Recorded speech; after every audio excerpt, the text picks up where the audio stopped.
Всем привет! Меня зовут Элина Федорова, я модель, а также основатель онлайн-фитнес-платформы Wispens. Мы с моим мужем основали Wispens как платформу для здоровой жизни. И тот функционал, который мы разработали, помогает эффективно следить за своим телом, как за его внешним состоянием, так и за его внутренней силой. В будущем мы хотим сделать Wispens умным помощником, который будет делать все для того, чтобы вы оставались здоровыми. Также ребята, которые занимаются на платформе Wispens, знают нашу философию, что регулярные тренировки – это в первую очередь здоровье, и если будет здоровье, то, конечно же, будет и красота, и, конечно же, будет красота вашего тела, вашей фигуры. И я считаю, что такой подход верный, потому что все, что мы делаем каждый день, сами того не замечая, все это влияет на наши внутренние органы. А самый главный орган у нас, как вы наверняка знаете, это мозг. От способности мозга зависит и наше физическое состояние, и наше психологическое здоровье. Но, к сожалению, сами того не зная, люди часто губят свой мозг. Поэтому в сегодняшнем видео я поделюсь с вами о 9 привычках, которые губят ваш мозг. Удивительно, но еще 10 лет назад никто не задумывался о том, что жизненные факторы могут влиять на мозг, что можно замедлить процессы старения, а сейчас все больше и больше людей об этом думают. И это неудивительно, потому что люди стали более осознанными. Мы сейчас хотим работать эффективнее, чувствовать себя лучше, получать больше удовольствия от жизни. Но есть привычки, которые отрицательно влияют на наш мозг. Первое – это многозадачность. Да, сейчас, безусловно, такой ритм жизни у человека, который порой заставляет нас быть многозадачными и выполнять несколько дел одновременно. И даже бытует мнение, что если вы можете одновременно и готовить ужин, и при этом выполнять какие-то рабочие дела, и параллельно смотреть еще какой-то образовательный контент, и рассчитывать бюджет, и в то же время отвлекаться на какие-то разговоры с детьми и так далее, что, мол, это делает вас гуру эффективности, гуру тайм-менеджмента, и вы становитесь словно сверхчеловеком, но как бы не так. Нейробиологи утверждают, что наш мозг не предназначен для того, чтобы выполнять несколько дел одновременно. И тому есть даже подтверждение. Так, например, ученые университета Сассекса в Великобритании проводили исследование, такой эксперимент.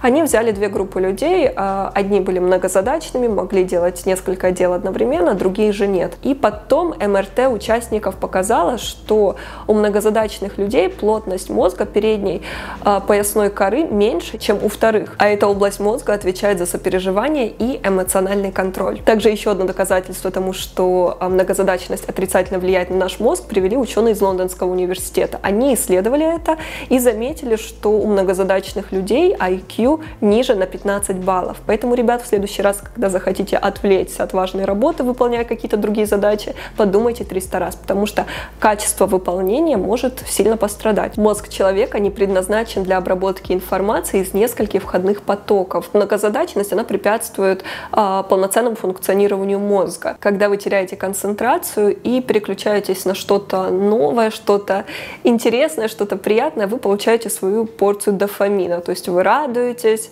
но тем самым это у вас вызывает привыкание. Это можно привести пример, например, с социальными сетями. То есть порой мы не замечаем, как мы час проводим в Инстаграме, просто листая ленту, смотрим каких-то чужих, незнакомых нам людей, смотрим милых животных, да, котиков, собачек, какие-то просто нелепые видео. И мы не понимаем, зачем мы это делаем, потому что мы получаем просто что-то новое, что-то милое, то есть эффект такой новизны, и мы стремимся снова этот дофамин получить, поэтому мы снова продолжаем это делать.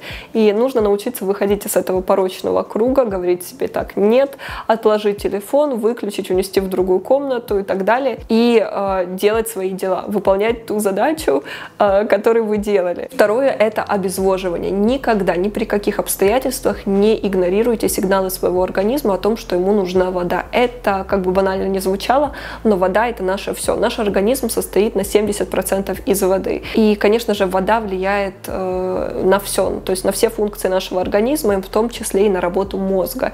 И ученые выяснили, что вообще в первую очередь от обезвоживания будет страдать ваш мозг. То есть исследования показали, что буквально 2 часа физических нагрузок без воды – это уже будет вызывать проблемы с вашими когнитивными функциями. Также исследования показали, что в первую очередь обезвоживание влияет на такие функции, как решение сложных задач, внимание и координация. Поэтому, ребят, всегда чувствуйте свое тело, свой организм и давайте ему столько воды, сколько ему нужно. На платформе WISPONS мы разрабатываем функционал, который позволяет жить здоровой, счастливой, осознанной жизнью. Так как вода для человека очень важна, мы разработали трекер воды. Алгоритмы программы на основе ваших личных данных рассчитывают вашу норму воды в день, а также функционал позволяет отмечать, сколько вы выпили воды в день. Это очень удобно, потому что, во-первых, вы вырабатываете себе такую хорошую привычку, во-вторых, вы всегда помните, сколько вы выпили воды. Также, ребят, напоминаю, что на прошлой неделе вышел мой новый курс «Танцевальная аэробика», поэтому регистрируйтесь по ссылке под видео и будем сжигать калории вместе. Третье – это переедание. Переедание, так же, как и обезвоживание, плохо влияет на мозг. Исследование, которое проводилось в 2012 году, показало, что частое переедание вызывало ухудшение памяти, развитие когнитивных нарушений в позднем возрасте, в том числе и развитие болезни Альцгеймера. Поэтому, ребята, если у вас есть проблема с перееданием, пусть это станет еще одной мотивацией, почему нужно следить, скажем, за своим питанием, потому что мы склонны в первую очередь думать о своей фигуре. Ой, там лишний жирок на боках, на животе, бедра и так далее, но почему-то мы не думаем, что у нас там внутри, а это гораздо серьезнее. То есть от этого будет зависеть, сколько лет мы проживем, как качественно мы будем проживать свою жизнь.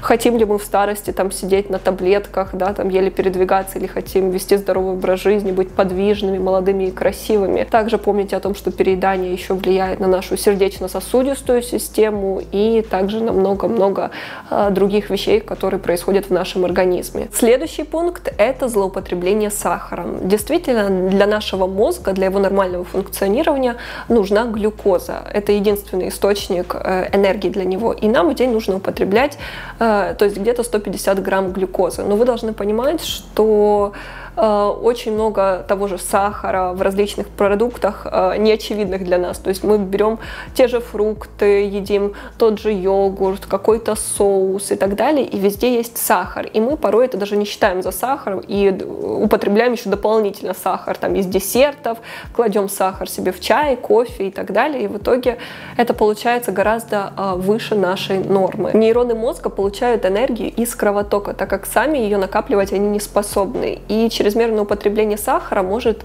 плохо влиять на кровообращение, на усваиваемость белков, а также полезных веществ, и тем самым плохо сказываться на работе мозга. Также интересным фактом является то, что проводилось исследование, в ходе которого выяснилось, что люди, которые злоупотребляют сахаром, они больше подвержены риску заболеть депрессией, у них чаще бывают когнитивные нарушения памяти и обработки информации. Также сахар может привести к слабоумию в более пожилом возрасте. Так, например, американские ученые заметили, что люди, страдающие сахарным диабетом, на 65% чаще болеют и болезнью Альцгеймера. Поэтому, ребят, для того, чтобы оставаться здоровыми, красивыми, иметь хорошую кожу, ровное тело, ясный ум, старайтесь минимизировать употребление сахара. По крайней мере, не кладите его себе в чай, кофе, ешьте поменьше каких-то тортиков, пироженок и так далее. Старайтесь есть все-таки более натуральные продукты, те же фрукты, сухофрукты, но тоже во всем должна быть норма. И следующее, что негативно влияет на наш мозг, как бы банально ни звучало, но это недосып.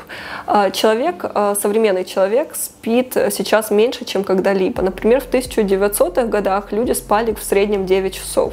В 1970-х люди спали в 7,5 часов. И вот недавно опросили 500 000 человек, из них треть спит менее 7 часов в день. Недавно исследования доказали, что недосып, он вызывает нарушение когнитивных функций и также буквально убивает клетки мозга. И длительное бодрствование замедляет метаболизм человека, а также вызывает дегенерацию нейронов головного мозга. Поэтому очень важно в день спать хотя бы 7-8 часов для того, чтобы восстановиться, потому что страдает наша нервная система, человек становится дерганым, человек не может сконцентрироваться на своей работе, он становится раздражительным, опять-таки повышает риск заболеть какой-то депрессией, тревожностью и так далее. Я уже не говорю про то, что человек, банально просто плохо выглядит, когда он не высыпается. И очень отрицательно на наш мозг влияет употребление алкоголя. Ученые проводили исследования, то есть они изучали когнитивные способности большого количества людей, это были взрослые люди от 30 лет, и выяснилось, что люди, которые употребляли алкоголь умеренно 2-3 раза в неделю, у них в 3 раза чаще были повреждения в гиппокампе, то есть это область область мозга, которая отвечает за память, за эмоции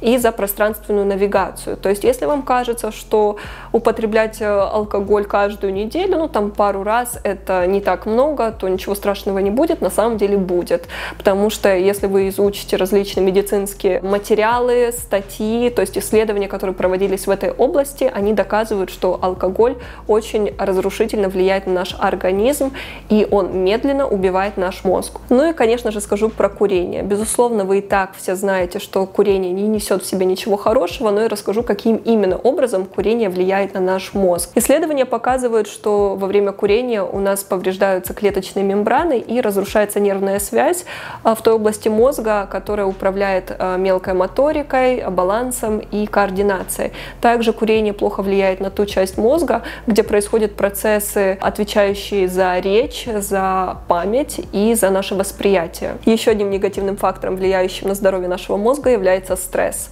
Действительно, повышенная тревожность является врагом клеток мозга. Например, исследование 2015 года показало, что буквально одна стрессовая ситуация может разрушить недавно созданные нейронные связи в гиппокампе. Это та область мозга, да, которая отвечает за память, эмоции и пространственную навигацию. Из-за хронического стресса происходят изменения в структуре мозга. Мозг у нас состоит из нейронов, из серого и белого вещества. Серое отвечает за принятие решений, белое отвечает за передачу информации в разные области мозга.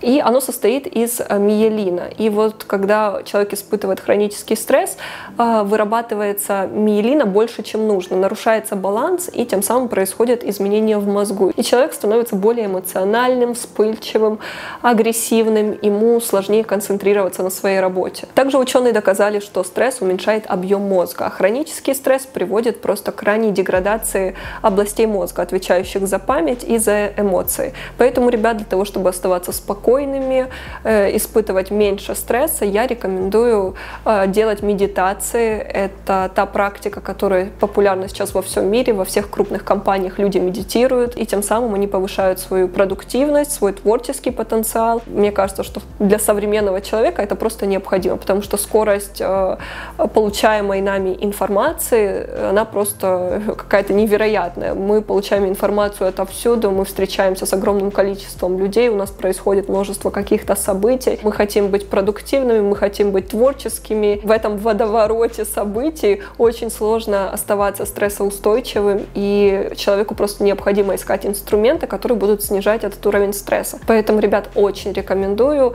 У нас на платформе WISPENS есть много разных медитаций, которые длятся от 5 до 20 минут. И если вы будете прослушивать их регулярно, я просто вам гарантирую, что уровень вашего стресса, он сойдет на нет. Ну и последняя привычка, которая плохо сказывается на работе нашего мозга, это стагнация, отсутствие обучения. Для того, чтобы клетки нашего мозга нормально функционировали, для того, чтобы там появлялись новые нейронные связи, нам нужно постоянно обучаться чему-то новому. Нам постоянно нужно делать то, чего мы не делали ранее. Поэтому вся наша жизнь, она должна идти в развитие. Изучение новых языков, приобретение новых навыков, знакомство с новыми людьми, путешествия и так далее. Мы постоянно должны стремиться к чему-то новому. То есть стабильность, даже если это хорошая стабильность, это на самом деле плохо для человека. Мы всегда, каждый день мы должны становиться чуточку лучше, мы должны узнать чуточку больше и так далее. Вся наша жизнь — это только путь вверх. Это действительно то, что будет помогать нам всегда оставаться здоровыми, интересующимися, молодыми. Особенно все это будет сказываться уже в пожилом возрасте. То есть если вы всю жизнь идете, развиваетесь, то очень маленькая вероятность, что у вас там будет слабоумие, там, потеря памяти и так далее. Поэтому также рекомендуют пожилым людям там, решать какие-то задачки, читать книги, изучать там, другой язык, потому что это то, что помогает им поддерживать свой мозг. Это действительно очень важно. А на этом у меня все. Я надеюсь, что видео было для вас полезным. Если да, ставьте лайк, а мы скоро увидимся. Пока!